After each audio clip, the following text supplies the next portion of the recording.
There's only one game left in the week one slate. What stood out during the first weekend of the NFL season? We'll talk about that and much more. It's the Jake Asman Football Show, and it starts right now. Oh, yeah. It's time for the Jake Asman Football Show. Brought to you by BetUS. Expert betting odds and fantasy stats.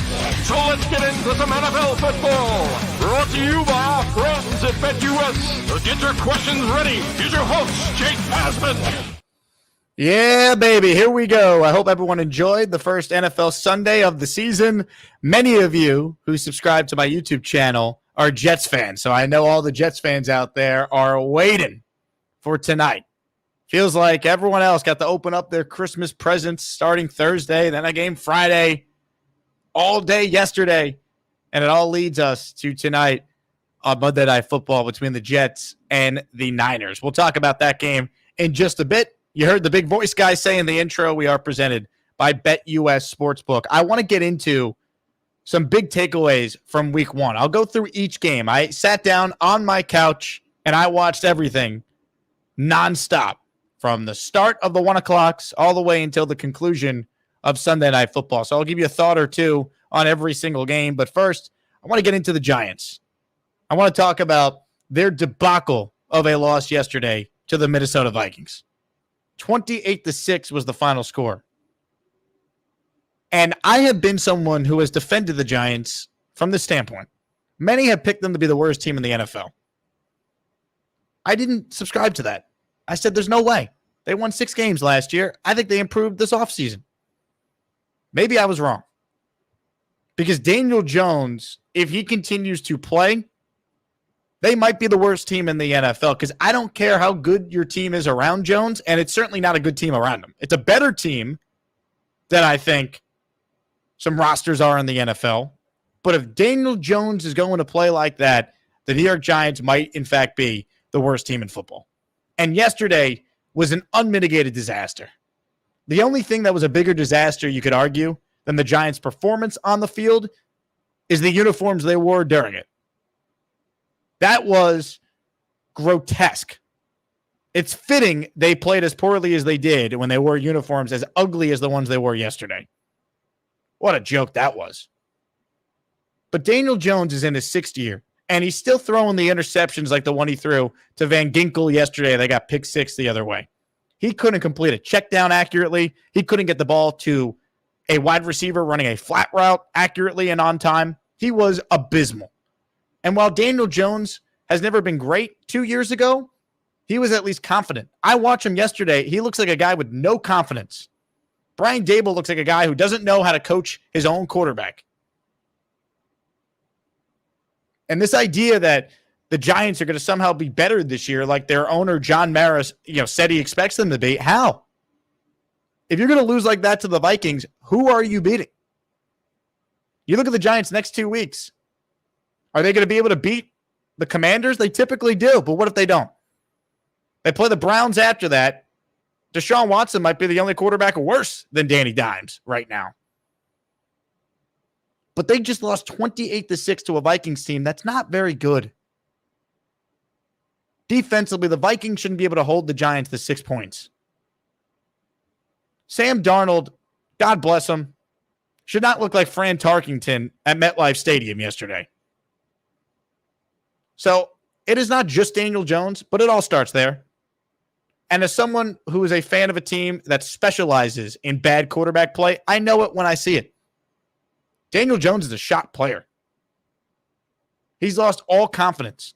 He's regressed, which is scary because he was never that good to begin with.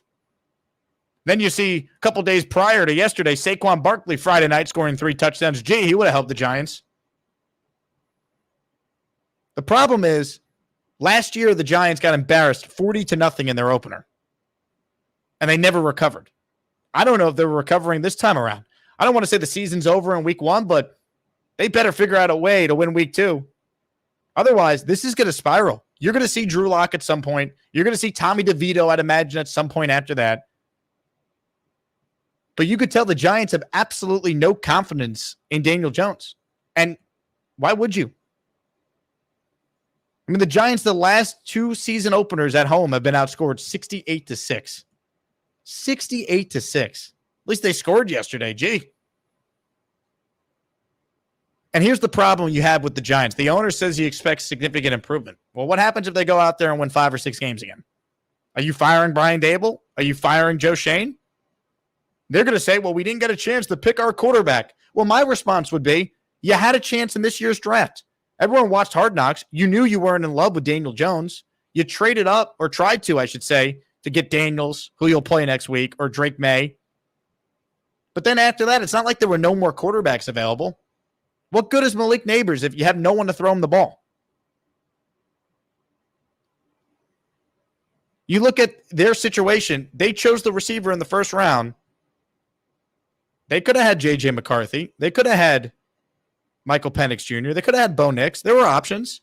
So if the Giants go out there and they win 5 or 6 games, John Mara, the owner, said he wants significant improvement. Well, if they win the same amount of games or less, God forbid, than they did last year, then what do you do? Are you going to let them now pick a quarterback? Because then if you're committed to Joe Shane and this regime drafting a quarterback and Dable coaching up that quarterback, well, then you can't fire them after another disappointing season a year from now, because then you're starting over with a new offensive scheme for that rookie quarterback to learn from year 1 to year 2. So they're kind of in a crossroads right now. Honestly, the worst thing to happen to the Giants was probably 2 years ago making the playoffs, because they weren't that good. They won a lot of one-score games. Barkley was great that year. They snuck into the playoffs, played a bad Vikings defense, and to Daniel Jones' credit, he shredded them. But that might have been the worst thing ever for this team in hindsight, because you paid Daniel Jones all this money. You were stuck with him for the last now 2 seasons. I don't know what you do if you're the Giants. You might be screwed. I mean, it's week 1, so I don't want to completely overreact, but man, it kind of does feel like the Giants are in a spot here where their season is already at a crossroads and we're 1 game into the year. That's how I felt watching this yesterday, and then doing a 3-hour radio show that ended up only being 90 minutes because the Met game ran forever on 880 ESPN New York. That's how it felt like when I was breaking down this game, that it just kind of feels hopeless if you're a Giant fan right now. Because until the New York Giants meaningfully invest in the quarterback spot, there's nothing to talk about. We've seen this before. You could have a really good team. You're not winning anything. The best example of this is the Steelers. Mike Tomlin is almost too good. They've never bottomed out. So they'll make the playoffs, they'll have a winning record, and then they get bounced early because they don't have the quarterback. You need a quarterback. They don't have one. And we're still doing Daniel Jones, the offensive line. This to be perfect for Daniel Jones to be good. He's not good. He's not a franchise quarterback. At best, he's a backup or a low-end starter. If you tell me that Daniel Jones needs a great running game, great receivers, great offensive line, and a great defense in order to have any success like he had 2 seasons ago, then he's not the guy. That's all you need to know. Because if everything needs to be perfect for you to be good, you're not a franchise quarterback. You're not. Franchise quarterbacks can elevate players around them. There's different levels to it. Mahomes had no receivers last year. He's in his own category. Won a Super Bowl. Great in all the playoff games. That's different. But the franchise quarterbacks like Joe Burrow and Lamar Jackson and go down the line, they make guys better. Daniel Jones does not make anyone better. He is a passenger on a team that doesn't have enough talent around him for everything to be perfect. And while the offensive line did have some issues yesterday for Big Blue, let's not sit here and act as though that's why Daniel Jones struggled. He had time. They didn't throw the ball downfield at all. I mean, 42 passing attempts in this game. He only had 186 yards, 4.4 on average. And the interceptions he threw were just horrendous. The one thing I'll say, though, is this before I get to some of the other games. And if you're tuned in live, it's the Jake Asman Football Show. We're breaking down all the top takeaways from week 1 of the NFL season. Hit that subscribe button and like the video if you're new around here. The one thing I do want to say, though, is this. I have no problem with fans booing at the stadium, inside the arena. You spend hard-earned money to see your team. They give you that type of performance like the Giants did yesterday. I have zero issue with people booing. I don't. I'm not going to tell fans how to fan. But I saw this video yesterday making the rounds on social media, and this, I think, is where we got to draw the line as sports fans. This was Daniel Jones leaving MetLife Stadium yesterday. Hey, I need $1 million. I need $1 million. I need $1 million, Daniel. I need $1 million, Danny. I need $1 million. Give me a... You stop.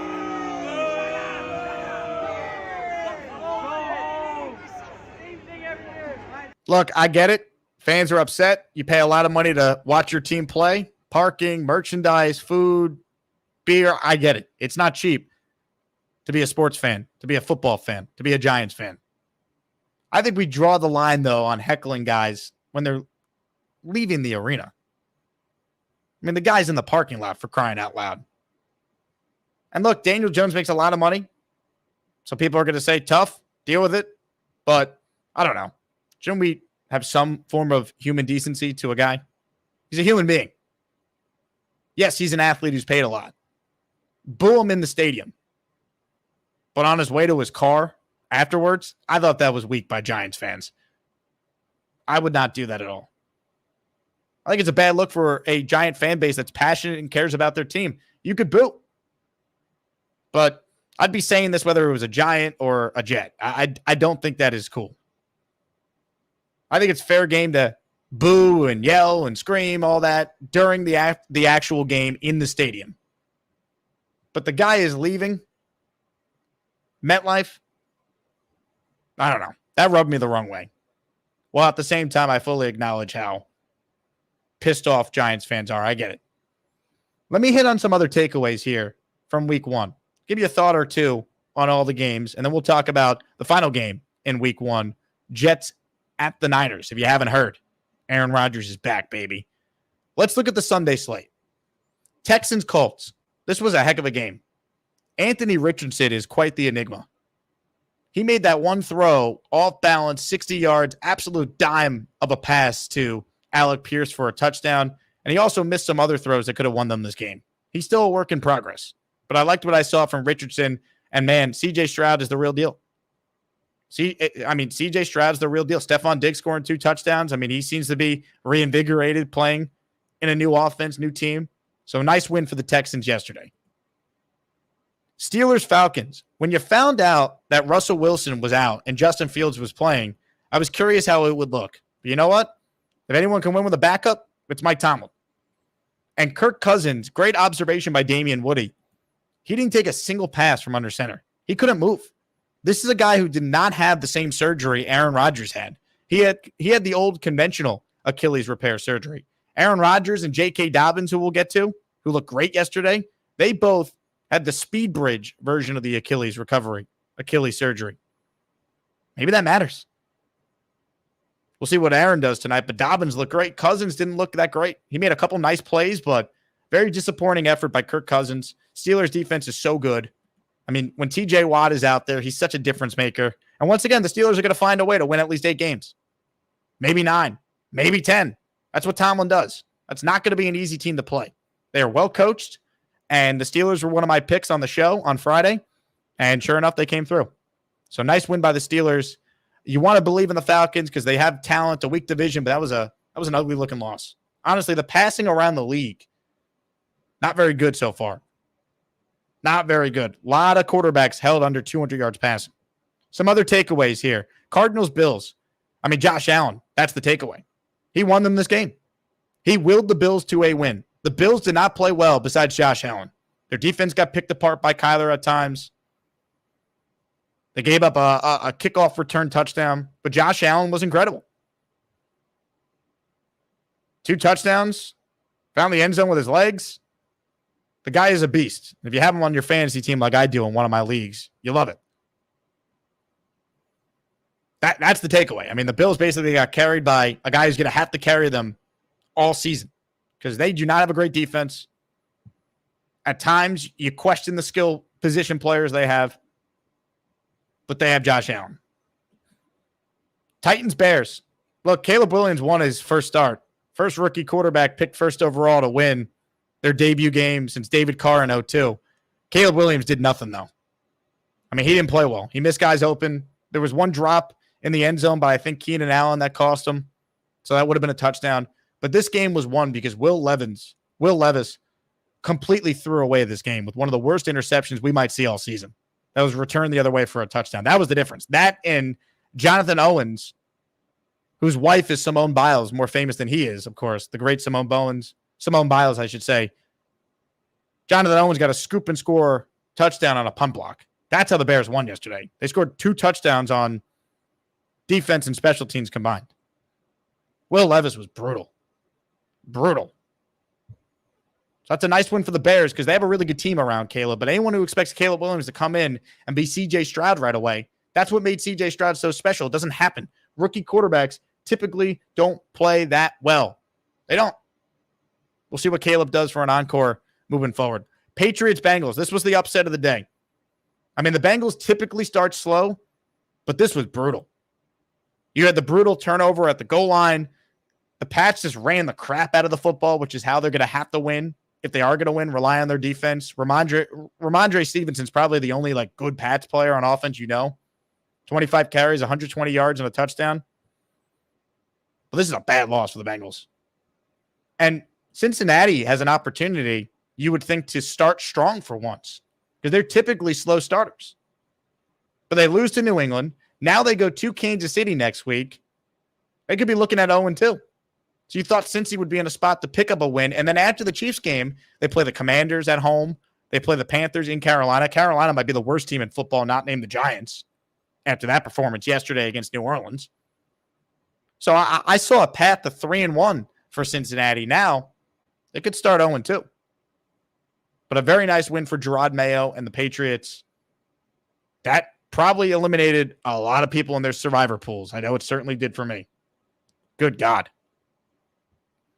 Jaguars-Dolphins. I like the Jaguars to win the game. That was my upset pick. They should have won the game if it wasn't for the fact that we saw an absolute choke job by this Jaguars team late in the game. I mean, Travis Etienne losing that fumble or losing the ball and fumbling at the 1-yard line with his team driving, going up to basically put the game away, changed everything. Next play on offense for the Dolphins, Tyreek Hill, who goes from being arrested in the morning to scoring a touchdown in the afternoon. 80 yards down the field, 14-point swing just like that. Miami very lucky. Give them credit. They found a way. That's a brutal loss for the Jacksonville Jaguars. And I think Jacksonville's an underrated team, but that is a bad loss. Very bad. Saints-Panthers. I mean, wow. Last I checked, Derek Carr is not Joe Montana or Drew Brees. You want to use another Saint? It did yesterday. Yikes, did Carolina look bad. Bryce Young looked awful. I'm not going to say he's a bust yet. That's too soon, but you can't be feeling great if you're a Panther fan. You watched C.J. Stroud all last year. C.J. Stroud looked good yesterday. And then Bryce Young goes out there and, I mean,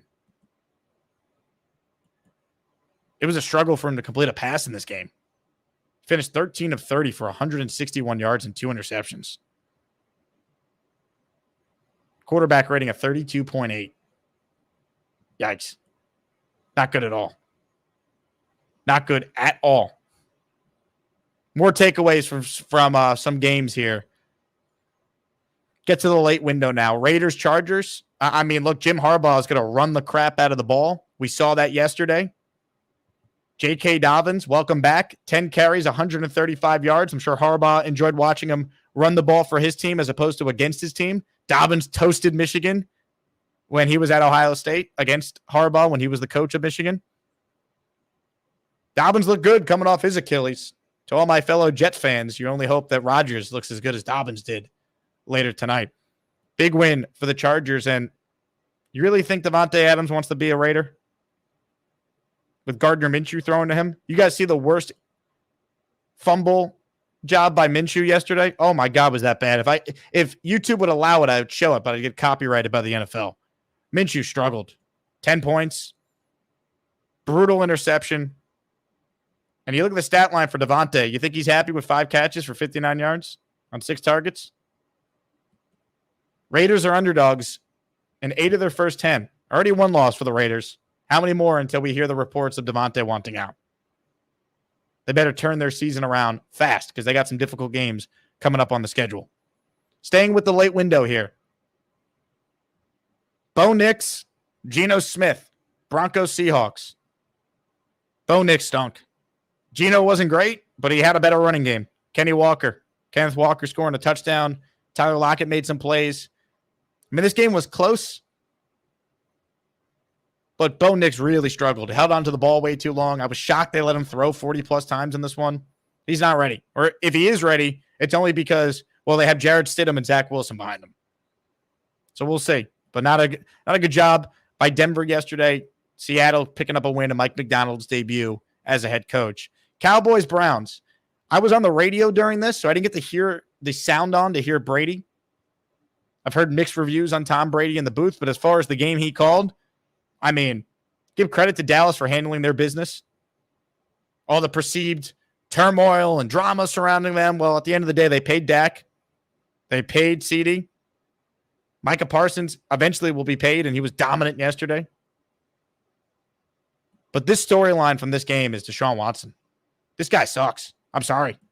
There's no other way around it. And I covered Deshaun when he was at his best in Houston. Even if he would never be that, did anyone think he'd be the worst quarterback in the NFL? It's going to be Jameis Winston time at some point. It just is. I don't see how it's not. You could tell his teammates have no confidence in Deshaun. He lost all his skill on the massage table. 2 interceptions yesterday, 169 yards passing on 45 attempts. That's less than 4 yards per attempt, 3.8. They already lose David Njoku to an injury. He's going to be out. That's a tough loss. I mean, Cleveland can win games with competent quarterback play. They proved it last year. But when your quarterback play is that bad, you don't have a shot. And that will go down as maybe one of the worst trades in NFL history. And if you think about it, it really is the most Browns-like thing to happen. They move away from Baker Mayfield, who they drafted number 1 overall. He won them a playoff game. They jettison Mayfield, sell their soul for Deshaun Watson, trade away 3 first-round picks, give him $230 million, all guaranteed, and Baker Mayfield is not just a little better than Deshaun Watson. He is much better than Deshaun Watson. And only the Browns could something like that seemingly happen, I guess. Crazy. Which is a perfect segue to the next game. How about what Baker and the Bucs did yesterday? Mike Evans doing his thing. Baker letting it fly, looking good, looking comfortable. I had some questions on, how good the Bucs would be. They lost their OC, Dave Canales. What would that mean for Baker? But you wouldn't know. He looked great. Mayfield, 289 yards, 4 touchdowns. I mean, you talk about the best quarterback performances this weekend. Baker's got to be right there with Josh Allen, right? So really nice win by the Bucs. Jaden Daniels showed you something, right? He had 2 touchdowns as a runner. He'll get better as the year goes on. You just want him to get the reps and continue to improve. I don't think anyone has high hopes for the Commies to be a playoff team, but they could be a team that gets better as the year goes on. And then finally, Sunday Night Football. What a great game. First overtime game of the NFL season. How tough is Matt Stafford? I know his team lost, but they lose Nakua. Stafford clearly gets banged up in this game. They're doing work on his ankle on the sideline, and he just made some spectacular throws. He really did.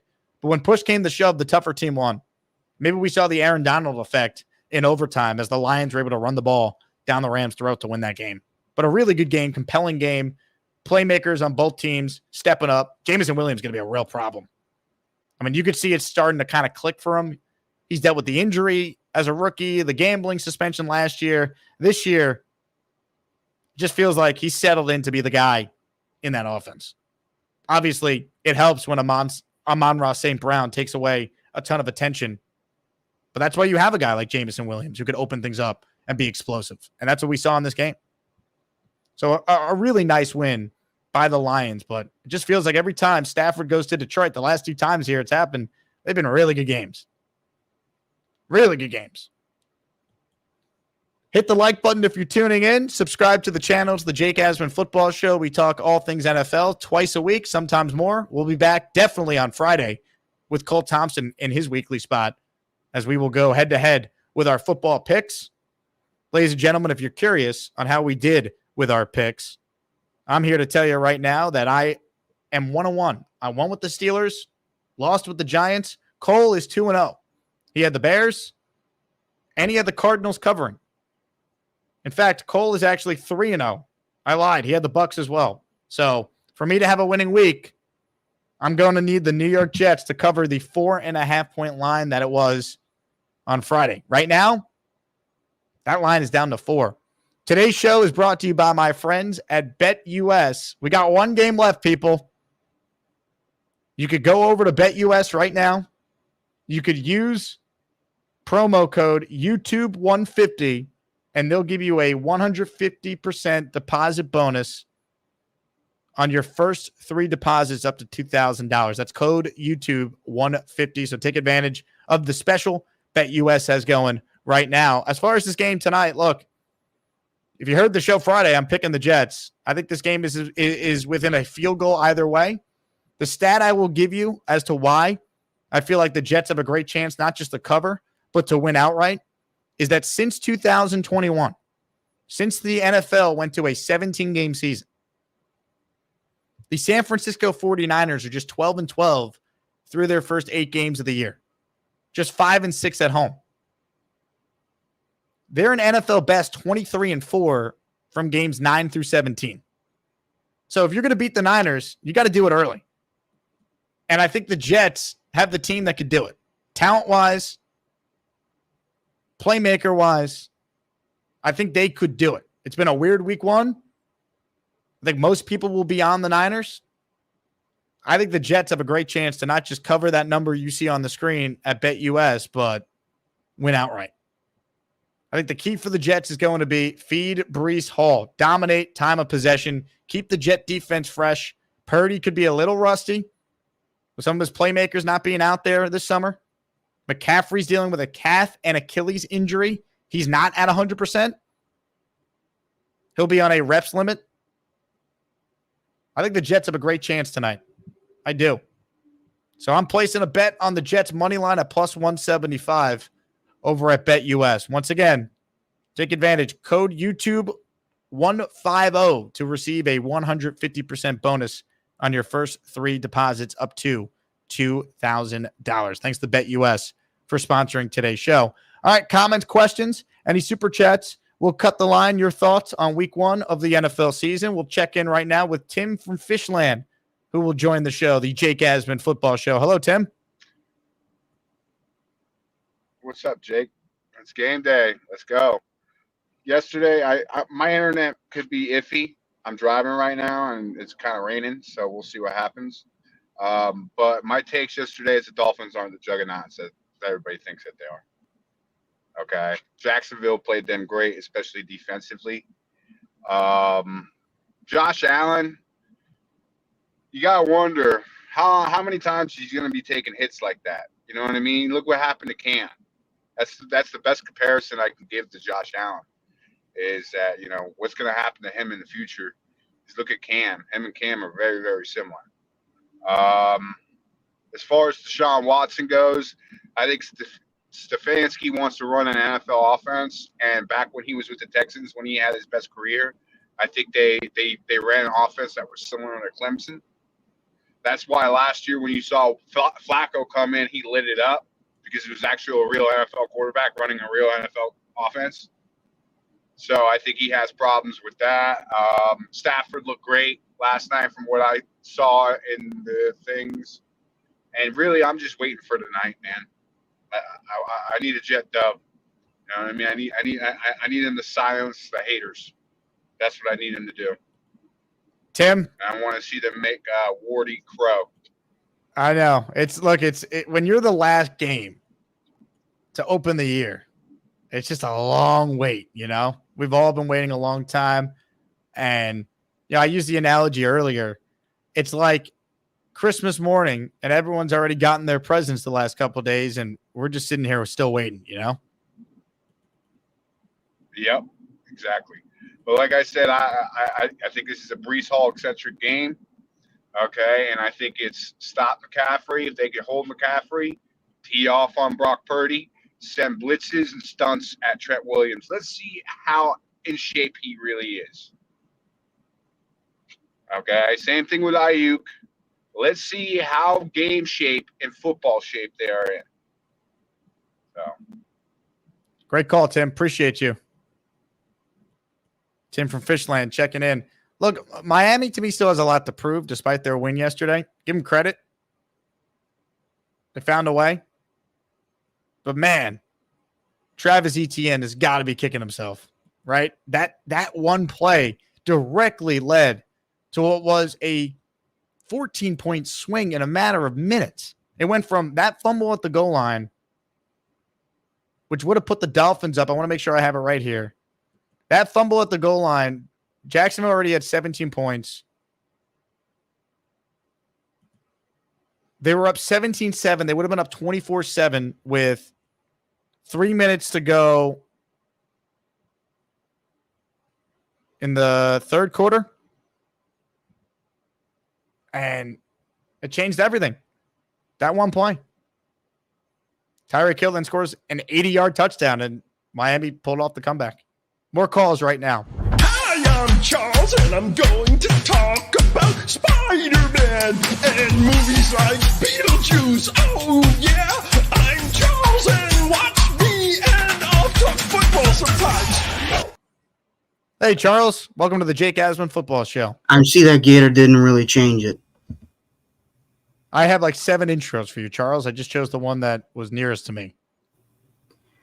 I thought week 1 so far has been entertaining. I really loved the Rams and Lions game last night. I thought that was a good one. While I was very disappointed with the Giants' performance on Sunday, I was actually surprisingly more happy for Sam Darnold because I think, he's in a good situation. I think he has a good offensive line, a good pair of receivers and tight ends. Did T.J. Hawkinson play yesterday? T.J. Hawkinson is injured right now. Okay, but Aaron Jones looked phenomenal, in my opinion. I thought he played very well yesterday, Aaron Jones. And I know that you said the Vikings even isn't that good. Well, Brian Flores is a good defensive-minded coach. I mean, Brian Flores is a good defensive coordinator. He definitely did some good things with the Vikings last year defensively, and I thought the Vikings... He is, Charles, but my point is, the Giants should, at home with weeks to prepare, months to prepare for this opponent, should have been able to score more than 6 points. Oh, I agree with you 100%. They just showed up flat as a doormat. But I was also very happy for Jim Harbaugh, as you guys probably can tell. I've always liked Jim Harbaugh as a coach. How would we be able to tell? I'm just curious.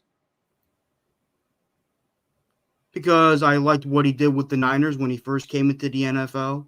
But how would we know that? Do you have a history of being a Harbaugh guy and I'm unaware of this? Well, not necessarily. I mean, I'm sorry, I worded it wrong. If you guys don't know, I always liked Jim Harbaugh. He was a great coach at Stanford. I think he coached Andrew Luck for a few years. Then he went to the NFL, did a great job turning around the 49ers, went back to college, did a great job turning around Michigan. Now look what he's doing now.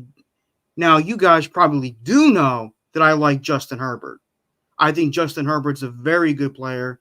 To me, Justin Herbert's too good to not have success in this league. I mean, Brandon Staley was a horrible coach, a horrible hire by the Chargers. And the fact that has the right coach to put him in the position to be successful, that puts a smile on my face. Now, of course, for all you Jet fans, be like, what about Aaron Rodgers? Yes, I love Aaron Rodgers. He's been one of my favorite players since I was a kid, since his first Super Bowl championship and his first MVP season. I also like the Colts and Texans game, too. I was very impressed in some aspects with Anthony Richardson. I mean, 3 of his completions went for 50-plus yards each. A 60-yard bomb to Pierce, other one to Dublin, and another one to Pierce. He's got some arm talent, plus he's got some good mobility skills. So, obviously, C.J. Stroud is amazing. He is that guy. He is that dude. Those were the games that really stood out to me the most this past week. I did enjoy the Packers and Eagles game. I know Bobby's going to hate me for saying this, but I was rooting for the Packers, but I also kind of wanted Saquon to have success because I've always liked the young man. And he had great success plus the Eagles for quite some time. Charles, when you call Saquon a young man, right? Sorry, I'm going to be 30 tomorrow. Saquon's 27, and you're going to be 30 tomorrow. So I don't know if you could call someone a young man when you're only 3 years older than he is. Sorry, I speak like an old soul. You do have an old soul, Charles. I'm happy for him. I've always liked Saquon when he came into the NFL. He ran behind a very good offensive line of the Eagles. Mekhi Becton, in my opinion, I thought didn't play too bad yesterday. I know Bryce Huff didn't do a god darn thing for the Eagles at that game. He was quiet the whole game. Bryce Huff. Mm-hmm. But hope Jordan Love isn't doesn't have a season-ending injury. My prayers go out to him and the Packers. But that's all I got to say. Hopefully the Jets get the W tonight. Hopefully us Jet fans don't have egg in our face if we lose. What are you eating for dinner tonight, Charles? What's your game day meal? Well, I don't know. I mean, I just came back from McDonald's for lunch. What do we have? I just had a McCrispy sandwich with French fries. I used some of the money from my $25 gift card my best friend Colin gave me on Saturday. Nice job by Colin. Yeah, I thanked him for that. I don't know when my mom should be home from work soon. Anyways, I think I hope Aaron Rodgers looks good tonight. Hope our offensive line stays healthy.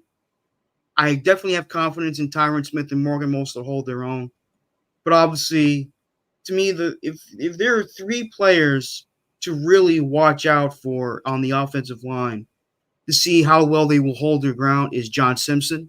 Mm-hmm. I think he's still, according to Jets Chaos, he looked really good in practice and in training camp. Joe Tippmann, who I have a lot of hype for and expectations for this year, and the return of the great Elijah Vera Tucker. Charles, enjoy the game tonight. Thank you for the call. I will, and I will be wearing my Aaron Rodgers jersey too. All right. Make sure you wear it to bed if they win, okay? I don't know about wearing it to bed, but thank you, man. Appreciate it. All right. You got it, Charles. Hi, I'm Charles, and I'm going to talk about Spider-Man and movies and sports and video games and maybe hot chicks. I got time for one more call here on the Jake Asman Football Show presented by BetUS. We say hello to Rob the Jet fan. Hello, Rob. Jake, I am fired up. I am ready to go. I don't care about Charles's stupid chicken soup. I don't give a frig about the shitty Giants. I hope they go 0-17. All I care is about the G-E-T-S Jets. Let's go! Ladies and gentlemen, Rob the Jet fan. Doing what Rob does. Bringing the passion on the Jake Asman Football Show. Now, I'd like to apologize to Charles and the chicken soup recipe. To me, it took an unnecessary shot there from Rob, but I understand his passion. I understand it. The energy is ready. Just make sure you have that energy for tonight's game, Rob. Felix Campos has gifted 5 channel memberships on the Jake Asman Football Show.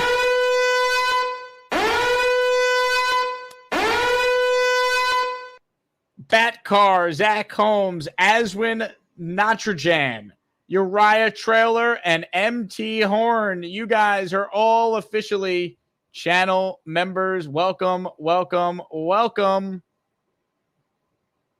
Incredible. Thank you, Felix. I appreciate it, man. For those of you who don't normally watch the Jake Asman Show, we gift memberships often on that show, and it's nice to see that happening here on the Jake Asman Football Show. Dakota says, holy cow, I nearly just fainted. That energy was touching. I love it.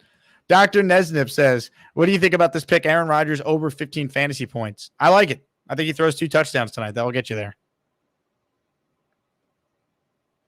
I like it.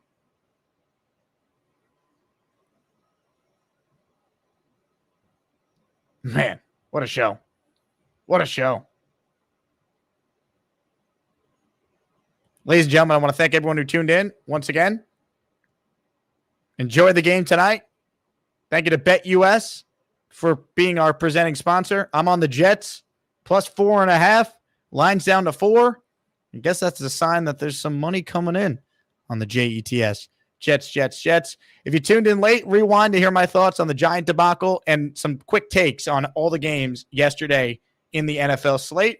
Let me know down below in the comments your big takeaway from week 1 of the NFL season, the first Sunday slate of the NFL season. My name is Jake Asman. This has been the Jake Asman Football Show. Thanks to everyone who tuned in. Thanks to everyone who called, super chatted, gifted memberships, the whole 9 yards. I will talk to you guys soon. Enjoy the game later. And to all my fellow Jet fans, I say, let's go Jets, baby. Oh, yeah.